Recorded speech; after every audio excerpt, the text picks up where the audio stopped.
Hello, ladies and gentlemen, and welcome back to the 3-Star Lounge. Today, I want to talk about Arcadegeddon. I'm not looking to do an in-depth review of the game, there are plenty of great channels for that. But in short, the game is fun, has a fair amount of style, but I want to try to get you to think about this IP in a different way for just a moment. What if it was a TV show? And would you watch it? Hold that thought. For anyone unfamiliar with the game, let me give you a rundown. Arcadegeddon is a third-person shooter by Phonic. Setting-wise, the game is about the player character Plug helping their Uncle Gilly fight back against Fun Co., the entertainment giant that has sabotaged Gilly's latest and greatest game, Arcadegeddon. This is done by the main gameplay loop of going through in decreasingly difficult levels, sweeping out viruses put in by Fun Co. with different kinds of abilities and weapons. All of this makes for a fun game without a doubt. And I would argue this setting also offers a great foundation for a partial 2D, 3D animated TV show as well. Let me explain.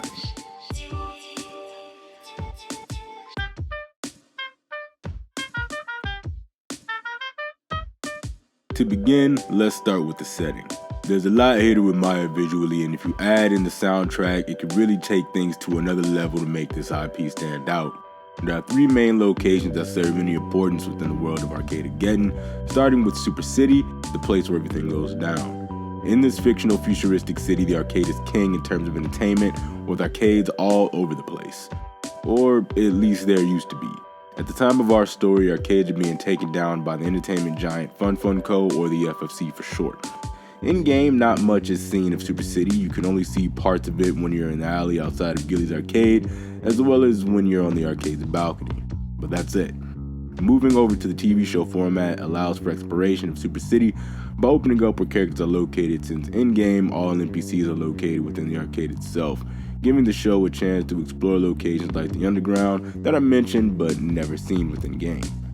The living city dynamic makes the world of your show seem more alive, even if the number of episodes spent away from the arcade are not great. To have them at all would be a great addition to the IP and could do a lot to catch the interest of fans, as well as allowing for a change of pace as the series goes along. Going down a level, the second location of note is Gilly's arcade, one of the last bastions fighting against the FFC giant. In-game, the arcade serves as your hub world, the place where you would talk to NPCs, customize your character, accept challenges, and do whatever you need to do before jumping back into the core gameplay loop.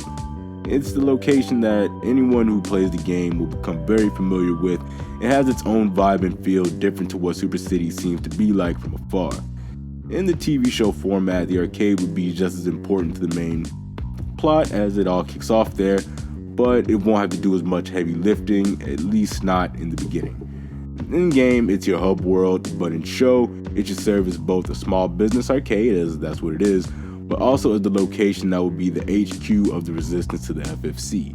A battle that takes place in the code of the arcade owner Gilly's latest and greatest, Arcadegeddon. The video game world that the main gameplay loop takes place in comes with all the amenities, great views, enemies, weapons, bosses, power-ups, a super sick slide, and most important of all, double jump. This would be the location that changes the most with all the different themes available in the game. You can also add a few locales exclusive to the show just to mix it up. If you've seen Kolyoko, you definitely know the vibes.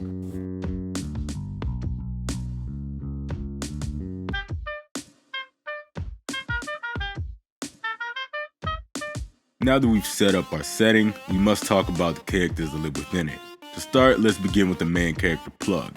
In-game, this is the player character, and as such, is a virtual blank slate due to the game's customization. Plug is also fairly familiar with the game and all of the things you can do in it, and that's an aspect we would have to sacrifice. Not entirely though, in the show, Plug should be completely familiar with how video games work, but should be new to how Arcadegeddon works, with the game being a full body you're in the game type deal. This would allow Plug to grow as the series goes along, and would also give room for the various gang leaders you encounter to do a bit of teaching along the way as Plug fights against the FFC. Next is Plug's Uncle Gilly, the owner of Gilly's arcade that calls in Plug to help clear the FFC's virus from his game. Uncle Gilly is the fun uncle type that makes games for the love of it, and he won't retire no matter what, and has gained the respect of various gang leaders around the city. Along with his robot sidekick Tombot, they are representative of the little guy fighting against large corporate interests. Rounding out the main cast is Tombot, Gilly's robot friend that helps him create his game and build his hardware. The bot has a positive demeanor even though it doesn't really speak, and is the perfect sidekick to the boisterous Gilly.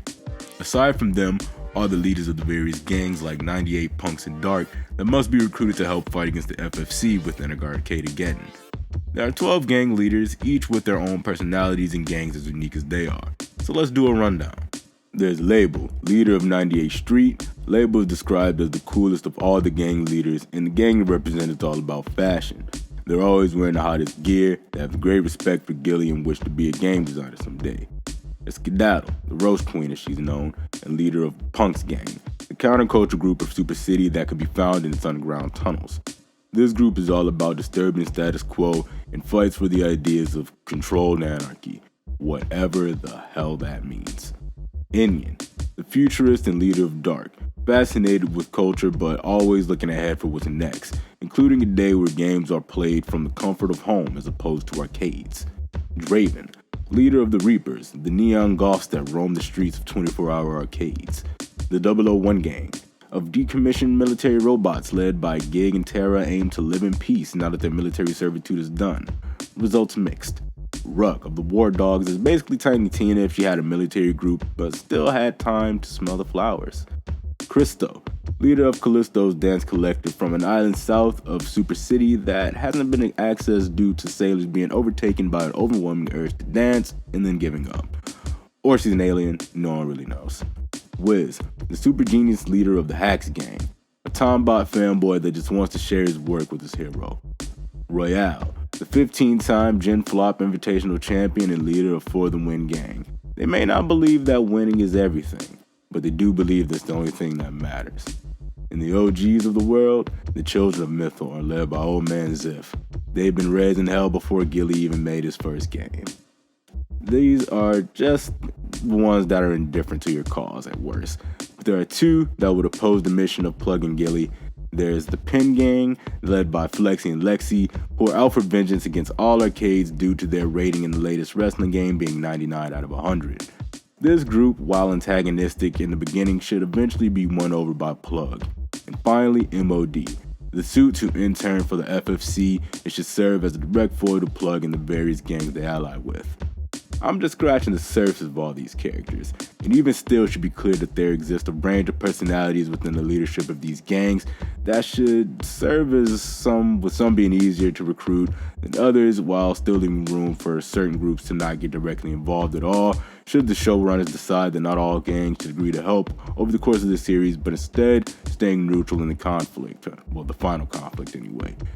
Big point being, there are plenty of characters and ideologies to create a living world with the street politics that a living world city would have.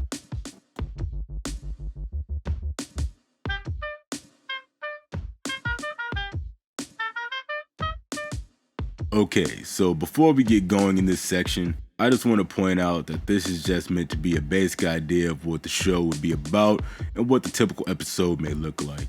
I'm not looking to go into specifics on what should happen from episode to episode, but maybe in the future, if there's any interest, I'll make a video on what the pilot for this show may look like. But anyway, moving on. The plot of the TV show, much like the game, will be a fairly simple one.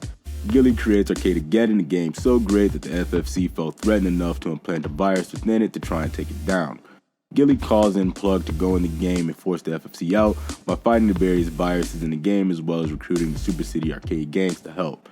Think Code Lyoko meets Centaur World with a glass of Kirby right back at you to wash it down. Let me explain.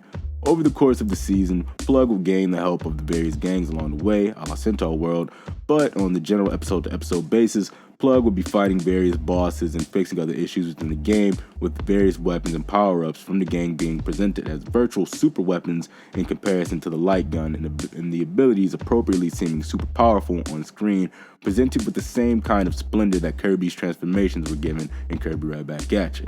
What does that mean? Weapon chests. In-game, weapon chests are simply tiered loot chests that spit out randomized weapons, power-ups, and the like. But in the show, they will become chances to showcase a specific weapon or ability for an episode naturally. They can even give each thing a sick intro that would be fun to watch even if you've seen it before, as you may not see it again for quite some time due to the variety of weapons in the game. Of course, everything can make the cut, and an all-star list of the most unique weapons available to the IP would be probably the best and most fun way of doing this, and it may actually get some viewers to try the game that may not have otherwise. And at the end of the day, is that not the point, to make a show so fun to watch that it could draw in people that may not have tried the game to give it a look?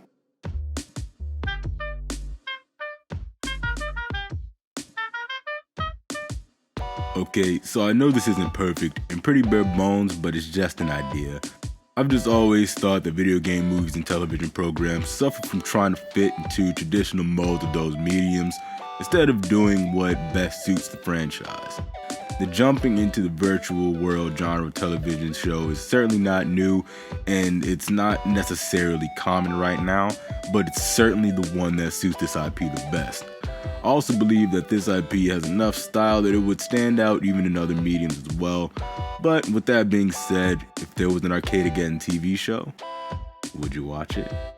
Thank you all for watching, ladies and gentlemen. This is the 3-Star Lounge. I will see you next time. We will be doing more of these, don't you worry, or worry. I don't know how I feel about it. And if you would like to try out Arcadegeddon and you haven't, it is available on PlayStation, Xbox, as well as PC, and it is currently free for PlayStation Plus members this month.